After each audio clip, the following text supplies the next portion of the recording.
Test ક્રિકેટમાં ભારતના captain બનતાની સાથે જ શુભમન ગિલે જોરદાર સેન્ચુરી મારી, પણ સાથે સાથે એનાથી એક એવો નિયમ તૂટી ગયો જે ભાગ્યે જ કોઈ ખેલાડીથી તૂટતો હશે. લીડ્સમાં રમાઈ રહેલી ભારત અને ઇંગ્લેન્ડ વચ્ચેની ટેસ્ટ મેચના પહેલા જ દિવસે શુભમન ગિલે ભૂલથી બ્લેક સોક્સ પહેરી લીધા. હવે સોક્સ જ નહીં, ક્રિકેટમાં કોઈ પણ પ્રકારના કપડાં પહેરવાને લઈને આઈસીસીના ફિક્સ નિયમો હોય છે અને એનું પાલન દરેક ખેલાડીએ કરવું પડતું હોય છે. શુભમને કયો રૂલ તોડ્યો?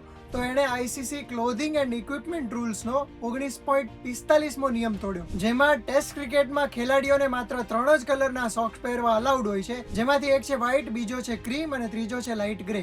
વન-ડે અથવા T20 ફોર્મેટમાં ખેલાડી પોતાની ટીમના જે ટ્રાઉઝર્સનો કલર હોય છે એને મેચ થતો કલર પહેરી શકે છે. આ સિવાય બીજા કોઈ પણ કલરના સોક્સ પહેરી શકાય નહીં. શુભમન ગિલે જે બ્લેક સોક્સ પહેર્યા એના કારણે એની રેફરી સાથે મીટિંગ થઈ શકે છે અને એને દંડ પણ થઈ શકે છે. આ પ્રકારનો નિયમ તોડવા બદલ કેટલી સજા થઈ શકે?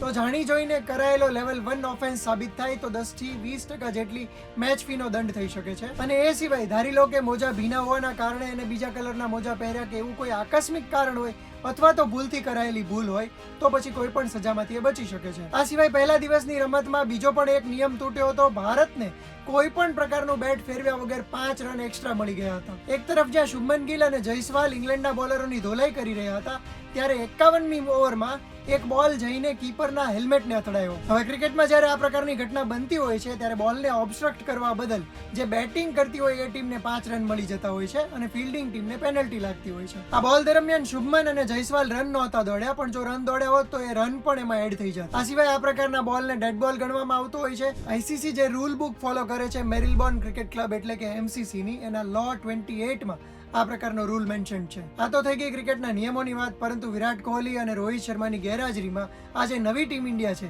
એ ઇંગ્લેન્ડમાં જે દેખાવ કરી રહી છે એ તમને ગમ્યો કે નહીં અમને કોમેન્ટ કરીને જણાવો. ક્રિકેટને લગતી આ જ પ્રકારની માહિતી મેળવવા માટે ગુજરાત સમાચારના ડિજિટલ પ્લેટફોર્મ જોતા રહો.